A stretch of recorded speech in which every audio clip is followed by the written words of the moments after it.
انتوا عارفين ايه هو عوض ربنا؟ هو ان ترى الارزاق من حولك فتظن ان نصيبك منها محدودا، او انك لن تنال مقاما يرضيك فيما تتمنى، فاذا بك بعد صبرك تنال رزقك المخبأ الذي كان في غيب الله مدخرا خصيصا لأجل قلبك، والذي هو أعظم بكثير مما فقدت. فاللهم لك الحمد والشكر يا رب على كل حاجة بتدهلنا.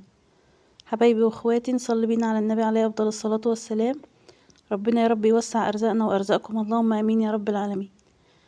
بس قبل ما نبدأ الفيديو بتاعنا ندعي لإخواتنا في فلسطين، ربنا يا رب يسدد رميهم وينصرهم على أعدائهم، اللهم آمين يا رب العالمين، ويشفي مرضاهم ويرحم موتاهم، اللهم آمين. اللهم انصر الإسلام وأعز المسلمين. النهاردة يا حبايبي هنعمل مع بعض من 5 كيلو لبن أو أقل أو أكتر حسب الكمية اللي عندك. هوريكم ازاي تعملوا الجبنة وتطلعوا منها القشطة والزبدة وكل حاجة. نسمي الله ونبدأ الفيديو بتاعنا ونصلي على رسول الله. وما تنسوش حبايبي لو ما اشتركتوش معايا في القناة تشتركوا وتفعلوا زر الجرس وتحطوا لي لايك فضلا وليس امر. بحبكم في الله. بصوا يا حبايبي، هنا اللبن بعد ما حلبته بطلع فوق على البوتاجاز ادفيه زي دمعة العين كده واخده واروح مكنة فرز اللبن زي ما شفتوا معايا في الفيديو اللي فات.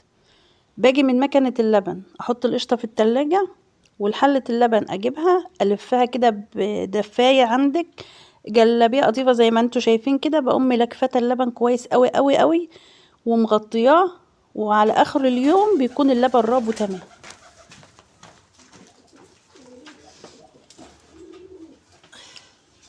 بصوا اللبن بتاعنا اهوت، لازم نحط عليه شويه ميه كده نغسل وشه.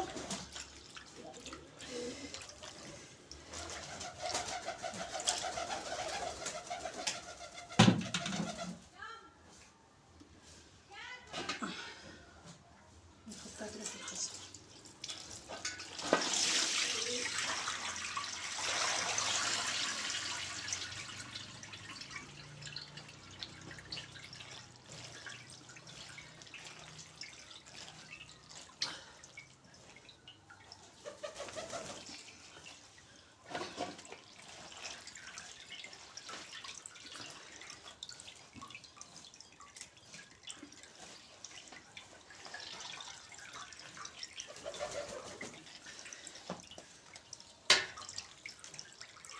ونعصر عليها كده نصفي منها الميه.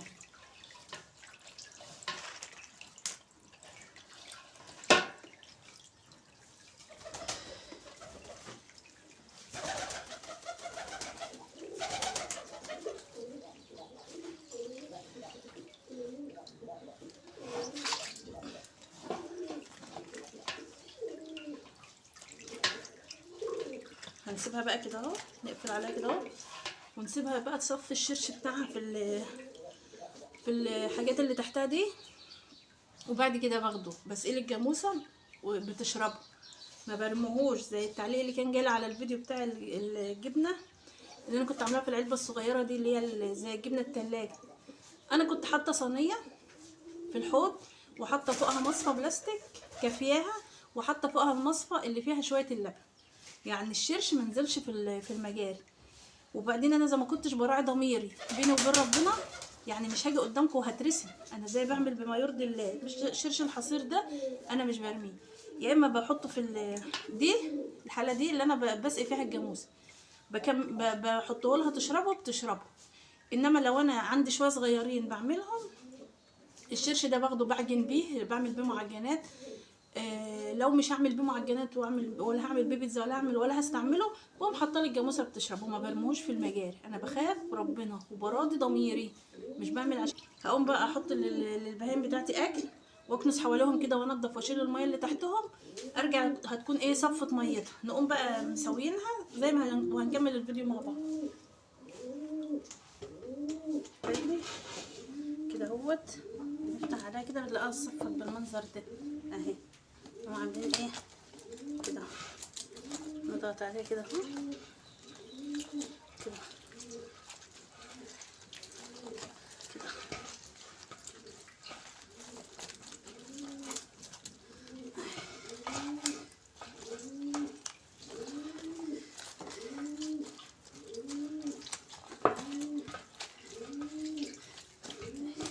بنكسر فيها وبننزل كل الشرش اللي فيها، وفي نفس الوقت بايه بندمجها بحيث ان هي تكون من قلبها، تيجي تقطعي بالسكينه تبقى قطعيه من قلبها، مش فيه فراغات ولا حاجه، لا تبقى ايه متماسكه كده من قلبها وحلوه.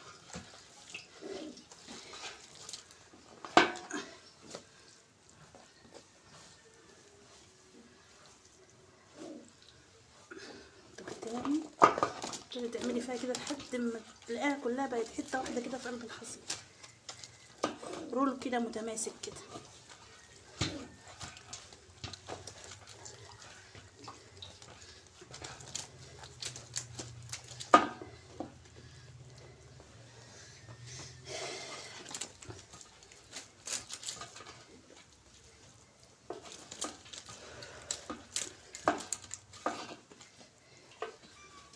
بصوا كده بقت متماسكه اهي وتمام التمام. نقوم بقى حاطينها كده اهو، شايلينها كده اهو،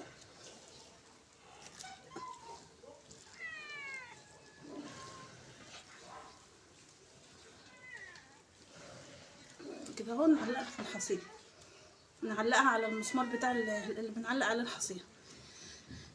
ايه من هنا لحد العصر كده، وبقوم ايه جايه مدخله ايد من دي، يعني هما ايدين اتنين اهو، بقوم مدخله واحده من التانية واقوم عاملاها كده كده، تبقى تلاقي حته الجبنه كلها واخده نفس التضليع بتاعه الحصيره، مفيش فيها جنب مثلا يكون كده مش مظبوط وجنب لا، بتلاقيها كلها ايه واخده الرسمه بتاعه الحصير. التقليمه دي هي بقت ما شاء الله مية مية اهي. هقوم احطها كده واسيبها ايه تصفى.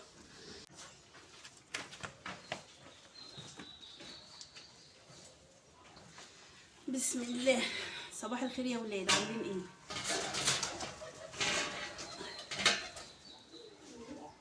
بصوا قبل اي حاجه كده، ده معانا البلاستيكيه دي فيها ملح اهو، عشان ايه اشرش الجبنه، لان الجبنه دي مش عاملاها للاكل، انا عاملاها عشان اشرشها واحطها في البلاص. اشرشها دي يعني ايه اغلفها بالملح عشان ايه احدقها يعني. بصوا بسم الله ما شاء الله الجبنه بتاعتنا ما شاء الله ملفوفه وزي الفل. لا استنوا كده مش باين، نقلبها كده عشان خاطر ايه اقطعها تبقى قطع متساويه. طبعا الملح معانا اهو، هقطع الجبنه الاول. بسم الله، حسب ما انت عايزاها بقى، قطع صغيره قطع كبيره، دي حاجه ترجع لك انت. يعني بصوا الوسط مفيش احسن منه.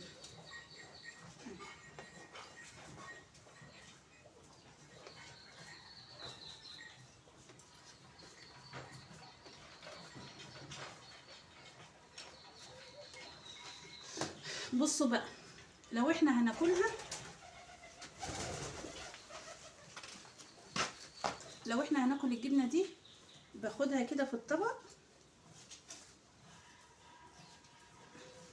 شايفين ما شاء الله من جوه عامله ازاي، شايفين بتشطف.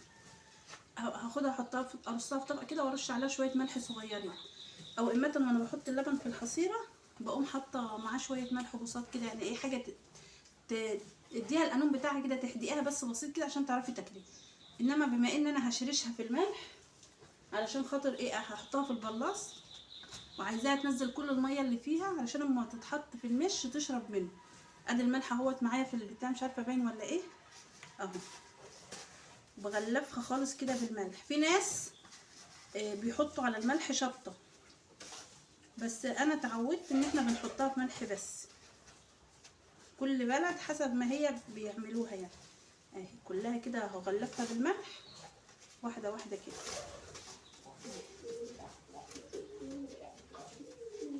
كده، تنزل الشرش اللي فيها كله، ما يبقاش فيها اي حاجه اهو. اهو اهو واضح معاكم انا بعمل ايه اهو. بلف حته الجبنه كده اخليها ايه تتغلف بالملح خالص، من الجناب ومن فوق وتحت وكل، وفوق الحزام وتحت الحزام واضرب. هعملها كلها بالطريقه دي واركنها في طبق بلاستيك. احطها بس هنا اهوت عشان ايدي وجعتني.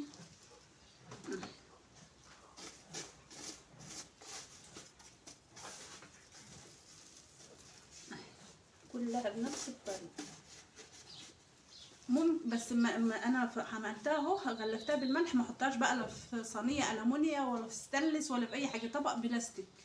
وفي السوق اطباق كده زي صينيه الاكل اللي بناكل عليها بتتباع برضو، بتبقى بلاستيك، بتبقى معموله علشان خاطر الجبنه، بتجيبيها تحطها فيها، لان الملح بياكل الالمونيا وبياكل الستانلس بيبوظه. وطبعا احنا مش حاطينها في ملح عادي، لا ده احنا حاطينها في يعني في كميات كبيره من الملح. فالبلاستيك هو احسن حاجه.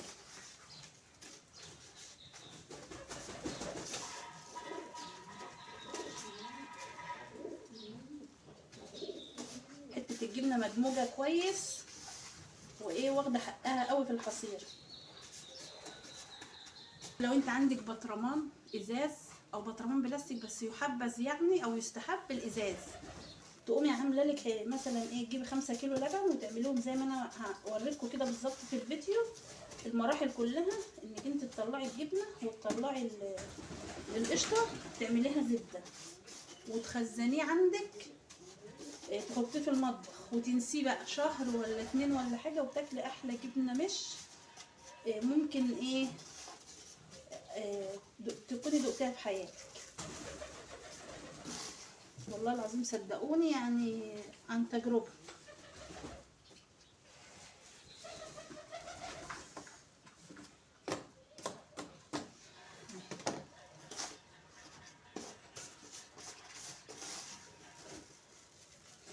الملح اللي فايض بقوم رشرشاه عليها برضو كده، كل ما تكوني مغلفاها بالملح كل ما يكون احسن، وتنزل المش اللي فيها كله ما تخليش حاجه. ودي الطبقه اهو، بصوا الجبنه قدامكم عامله ازاي، ما شاء الله بتشطب زي الفل ومتغلفه بالملح وكل حاجه حلوه.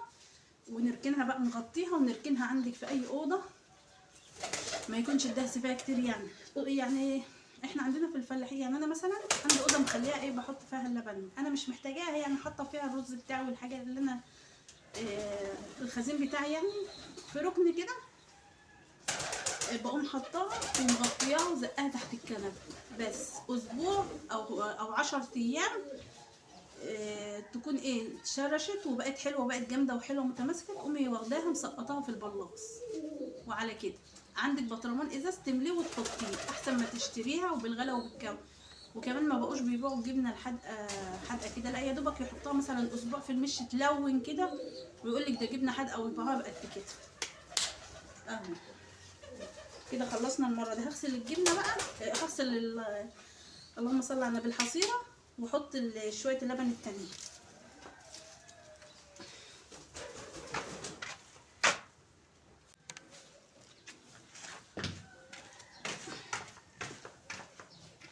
اهم شويه اللبن التانيين اهمت. انا عندي حصيره تانية وممكن احطهم فيها، بس دي خلاص بقى يعني انا فضيت منها اللبن، مش هنقل الحصيرتين الاتنين. لكن ما يبقى عندي كميه كبيره وهعملهم مع بعض اللهم صل على النبي، بقوم ايه حطهم في الحصيرتين.